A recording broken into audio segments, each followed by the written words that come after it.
محترم ناظرین، قدیم زمانے میں ایک بادشاہ تھا جن کا نام شہنشاہ ابراہیم زمان تھا۔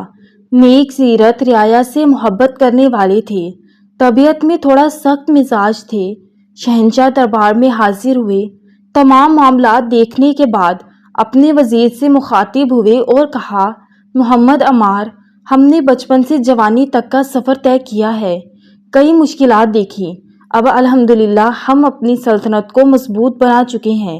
شہنشاہ نے اچانک کہا، محمد عمار، میرا بیٹا عادل زمان ابھی چھوٹا ہے، قریب 7 سال کا، اگر مجھے کچھ ہو جائے تو اس کا خیال رکھنا۔ میری بیٹی شام سے واپس روانہ ہو چکی ہے، دوپہر تک پہنچ جائے گی۔ وزیر نے کہا، ماشاءاللہ شہنشاہ، اللہ آپ کو لمبی زندگی دے گا۔ آپ کے لیے بھی خوشخبری ہے، میرا بیٹا کمانڈر اورنگزیب عمار آپ کی سونپی گئی مہم پوری کر کے روانہ ہو چکا ہے۔ کمانڈر اورنگزیب خیریت و عافیت سے پہنچ گئے، لیکن شہزادی نہ پہنچی۔ شہنشاہ نے کمانڈر اورنگزیب کو فوراً تلاش کرنے کا حکم دیا۔ کمانڈر اورنگزیب راستے میں ہی تھے کہ اچانک نظر پڑی شہزادی یاسمین پر۔ اپنے ہوش اور دل کو کھو بیٹھے، ہواؤں میں لہراتی ہوئی زلفیں، پرکشش رات کی طرح گہری آنکھیں، پانی کی ندی کے پاس کھڑی تھیں۔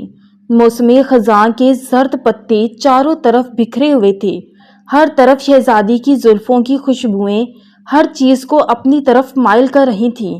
کمانڈر اورنگزیب نے کہا، شہنشاہ کے حکم سے میں آپ کو لینے آیا ہوں، شہنشاہ آپ کے منتظر ہیں۔ اچانک دشمنوں کی طرف سے سخت حملہ ہوا، سپاہی سب مارے گئے، لیکن کمانڈر شہزادی کو کسی نہ کسی طرح بحفاظت ایک جگہ لے گئے۔ رات کو شہزادی چاند کو دیکھ رہی تھی، ہر طرف نور جھلک رہا تھا، جنگلی پرندوں کی آوازیں سکون بخش رہی تھیں۔ کمانڈر اورنگزیب شہزادی سے مخاطب ہو کر کہا، جنگلی چکور چاند کو حاصل کرنے کے لیے اس کی طرف اڑتا ہے، لیکن جہاں تک نہیں پہنچ سکتا تھا پھر کوشش کرتا ہے، اسی طرح رات گزر جاتی ہے۔ حالانکہ چکور خود بہت خوبصورت ہے، اسی طرح آپ چاند کو پانا چاہتی ہیں، لیکن آپ نے خود پر غور و فکر نہیں کیا۔ شہزادی نے کہا، آپ مجھے اکیلا پا کر متاثر کرنا چاہتے ہیں؟ اورنگزیب نے کہا، گستاخی معاف شہزادی، آپ خود تصدیق کر لیں۔ اورنگزیب نے کالا پانی لیا، چاند کے سامنے کھڑا ہو کر شہزادی کو کہا، دیکھیے۔ شہزادی کا عکس پانی میں ایسے نظر آ رہا تھا جیسے چاند پانی کے پیالے میں اتر آیا ہو۔ شہزادی نے اورنگزیب کا شرمیلی انداز میں شکریہ ادا کیا اور کہا، میرا بھائی شہزادہ عادل زمان کیسا ہے؟ اس طرح ان کی رات باتوں میں گزر گئی۔ اگلے دن صبح کمانڈر اورنگزیب اور شہزادی نے نماز فجر ادا کی اور فوراً قلعے کی طرف روانہ ہو گئے۔ قلعے پہنچ کر کمانڈر نے شہنشاہ کو تمام صورتحال سے آگاہ کیا۔ شہنشاہ شدید غصے ہوئے اور وزیر اعظم کو حکم دیا، فوراً ارسلان زمان پر حملہ کرو، یہ اس کے علاوہ کوئی نہیں کر سکتا۔ وزیر اعظم عمار نے کہا، سلطان، وہ آپ کا دشمن ضرور ہے، لیکن آپ کا بھائی بھی ہے، ہمیں تحقیقات کرنی چاہیے۔ شہنشاہ نے کہا، ٹھیک ہے، جلدی تحقیقات کرو۔ آپ سوچ رہے ہوں گے کہ ارسلان زمان کون ہے؟ دراصل ارسلان زمان شہنشاہ ابراہیم زمان کا بڑا بھائی تھا اور اس کی اپنی سلطنت ہے، اور وہ سلطان ابراہیم کو مار کر اس کی سلطنت پر قبضہ کرنا چاہتا ہے۔ ارسلان لومڑی کی طرح چلاک انسان ہے۔ ادھر جب شہنشاہ ارسلان زمان کو نعیم، جو بظاہر تو شہنشاہ ابراہیم کی سلطنت امیر تھا، لیکن در حقیقت وہ شہنشاہ ارسلان کا خاص بندہ تھا، اس نے شہنشاہ ارسلان کو بتایا، شہزادی ہاتھ سے نکل گئی ہے، اسے وزیر اعظم عمار کے بیٹے نے بچایا ہے۔ تو شہنشاہ ارسلان نے کہا، بہت خوب۔ نعیم نے حیرانی سے کہا، کیا ہوا شہنشاہ؟ تو شہنشاہ نے نعیم سے کہا، اب ہم ان سے لڑیں گے نہیں، بلکہ وہ خود ایک دوسرے کو قتل کریں گے اور ان کی سلطنت ہماری ہوگی۔ تم شہنشاہ ابراہیم زمان کے قریب واپس جاؤ، میری طرف سے خبر کا انتظار کرو۔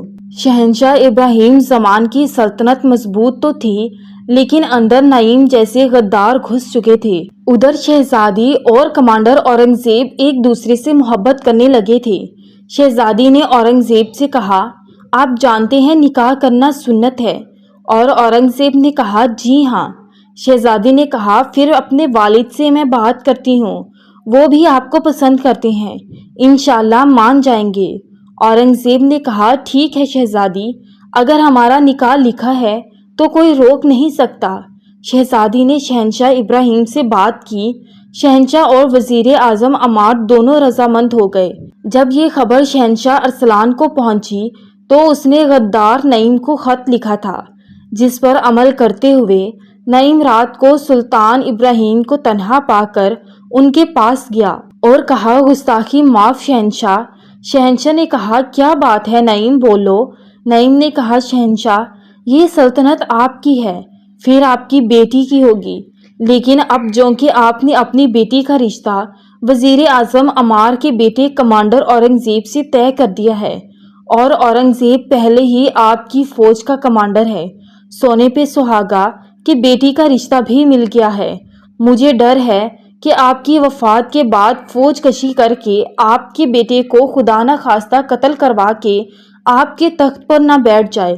آپ کو جلد ہی اپنے بیٹے کو اپنا ولی عہد مقرر کرنا ہوگا تاکہ سب سمجھ لیں میرے بعد میرا بیٹا شہنشاہ ہوگا۔ شہنشاہ ابراہیم نے کہا، بات تو ٹھیک ہے۔ صبح شہنشاہ نے شہزادے عادل کو ولی عہد مقرر کر دیا۔ اگلے دن نعیم اپنے آقا شہنشاہ ارسلان کی خدمت میں حاضر ہوا اور کہا کہ کام ہو گیا ہے۔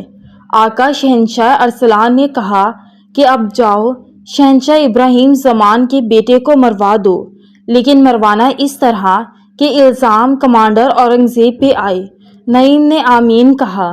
اگلے دن موقع دے کر جب اورنگزیب شہزادے کے کمرے کے ساتھ سے گزر رہا تھا، نعیم شہزادے عادل کے کمرے میں داخل ہوا اور شہزادے کے سینے پہ وار کیا گیا۔ شہزادہ چیخا چلایا، پھر ایک اور ضرب لگائی اور تلوار سینے پہ رکھ کر کھڑکی سے باہر نکل گیا۔ آواز سن کر اورنگزیب اندر آیا۔ شہزادہ مرا ہوا تھا۔ اورنگزیب تلوار اٹھا کر دیکھ رہا تھا کہ کس کی ہے۔ ادھر نعیم سپاہی لے کر آ گیا اور اورنگزیب کو گرفتار کروا دیا۔ شہنشاہ ابراہیم کو جب یہ بات پتہ چلی تو شدید غصہ ہوا اور دربار لگایا۔ کہا، تم دونوں باپ بیٹا میرے تخت پر بیٹھنا چاہتے تھے، تم لوگوں نے پہلے میرے بیٹی کا رشتہ لیا، پھر شہزادے کو مروایا تاکہ تم ہی وارث بنو۔ وہ تو شکر ہے نعیم نے رنگے ہاتھوں پکڑ لیا۔ وزیر اعظم عمار کی ایک نہ سنی گئی۔ حکم جاری کیا گیا کہ 2 دن بعد بھرے بازار میں کمانڈر اورنگزیب کا سر اتارا جائے گا، اور وزیر اعظم عمار کو کہا، دفع ہو جاؤ اور آئندہ میرے سامنے مت آنا، اور عمار کی جگہ نعیم کو وزیر اعظم بنا دیا۔ شہنشاہ ارسلان نعیم سے بہت خوش ہوا کہ صرف ایک کام ہمیں اور کرنا ہے، اس کے بعد سلطنت بھی ہماری ہو جائے گی، وہ بھی انجام دو۔ ادھر شہزادی رو رہی تھی، جانتی تھی اورنگزیب ایسا نہیں کر سکتا، اسے پھنسایا گیا ہے۔ نعیم جیل میں اورنگزیب کے پاس گیا اور کہا، شہزادی کا پیغام لایا ہوں، دوپہر کو شہزادی جنگل میں ندی کے پاس تمہارا انتظار کر رہی ہوگی، تم نہ گئے تو وہ خودکشی کر لے گی، یہ لو جیل کی چابی اور رات کو بھاگ جاؤ۔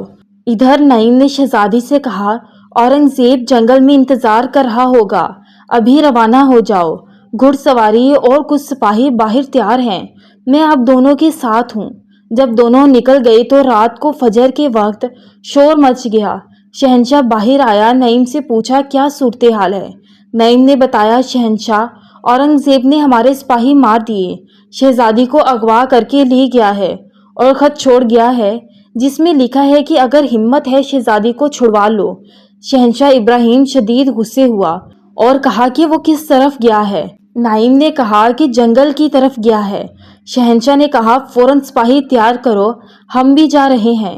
اورنگزیب جیل سے بھاگنے کے بعد فوراً وہاں اپنے گھر پہنچا، اپنے والد وزیر اعظم عمار سے ملا اور کہا، مجھے شہزادی نے بلایا ہے، میں ان سے ملنے جا رہا ہوں۔ عمار نے روکا مگر وہ نہ رکا، روانہ ہو گیا۔ کچھ دیر سوچنے کے بعد وزیر اعظم بھی عمار کے پیچھے سپاہی لے کر روانہ ہو گیا کہ کہیں کسی جال میں نہ پھنس جائے۔ شہنشاہ ابراہیم جب ندی کے پاس پہنچا تو وہاں اکیلا اورنگزیب ہی بیٹھا تھا۔ بے غیرت، تجھے نہیں چھوڑوں گا، سپاہیوں کو حکم دیا کہ مار دو بے غیرت کو۔ سپاہیوں نے اورنگزیب پر حملہ کرنے کی بجائے شہنشاہ کی گردن پر تلوار رکھ لی اور اورنگزیب کو بھی قیدی بنا لیا۔ شہنشاہ کو اب سمجھ آئی کہ تمام سازشیں ارسلان اور نعیم کی ہیں۔ شہنشاہ نے کہا، تم کس کے کتے ہو اور میری بیٹی کہاں ہے؟ بے غیرت نعیم خوب ہنسا اور سپاہیوں سے کہا، اس احمق شہنشاہ کی بیٹی لے آؤ۔ شہزادی یاسمین کو لایا گیا اور اپنے والد اور اورنگزیب کے ساتھ بٹھا دیا گیا۔ نعیم نے سپاہیوں کو حکم دیا، ان تینوں کے سر اتار دو کہ وزیر اعظم عمار اپنے سپاہیوں کے ساتھ پہنچ گیا۔ زبردست لڑائی ہوئی۔ لڑائی کے دوران شہنشاہ ابراہیم زخمی ہوئے، سب مارے گئے، نعیم کو زندہ پکڑا گیا۔ نعیم ہنسنے لگا اور کہا، اب کوئی فائدہ نہیں، میرے آقا شہنشاہ ارسلان تمہارا قلعہ لینے کے لیے نکل چکے ہوں گے۔ اورنگزیب نے غصے سے ضرب لگا کر نعیم کا سر اتار دیا۔ شہنشاہ ابراہیم نے کہا، مجھ سے غلطیاں ہوئی معاف فرما دیں اور میری بیٹی کا خیال رکھنا، اور انتقال کر گئے۔ انہیں وہیں مدفون کیا گیا اور اورنگزیب نے کہا، ہمیں یہاں سے روانہ ہونا ہوگا ورنہ قلعہ ہمارے ہاتھ سے نکل جائے گا۔ تینوں وہاں سے روانہ ہوئے، تینوں وہاں پہنچے۔ وزیر اعظم عمار، کمانڈر اورنگزیب اور شہزادی یاسمین وہاں پہنچ گئے۔ اورنگزیب نے سب کو مخاطب کر کے کہا، شہنشاہ انتقال فرما گئے ہیں، ان کی جگہ شہزادی یاسمین شہنشاہ ہیں۔ تمام وزراء کے اجلاس بلایا گیا۔ سب نے کہا کہ شہنشاہ ارسلان کی فوج بڑی ہے، ہمیں ہتھیار ڈال دینے چاہیے۔ اورنگزیب نے کہا کہ نہیں، ہمیں اسے قریب پہنچنے سے پہلے روکنا ہوگا، اور اورنگزیب نے ایک منصوبہ بنایا۔ 10-12 گھوڑوں کی چھوٹے چھوٹے گروپ بنائے اور رات کو نکل جائیں، صبح یہاں آئے، ایک کے بعد ایک آئے، تاکہ دشمن یہ سمجھے کہ میرے پاس کافی افواج آ رہی ہے۔ اس طرح شہنشاہ ارسلان واقعی ڈر گیا، اور ایک رات اورنگزیب نے ارسلان کی فوج پر حملہ کیا اور عبرتناک شکست دے کر ارسلان کو قتل کر دیا اور فتح واپس لوٹا۔ شہزادی سے شادی کی، شہنشاہ بنا، اپنی سلطنت میں عدل و انصاف قائم کیا، اور ارسلان کو قتل کرنے کے بعد اس کی سلطنت بھی اپنی سلطنت میں شامل کی۔ شہنشاہ کا ایک بیٹا ہوا، اس کا نام عادل رکھا۔ دعا ہے کہ اللہ تعالی ہمیں عدل و انصاف کے ساتھ رہنے اور مکر و فریب سے بچنے کی توفیق عطا فرمائے، آمین۔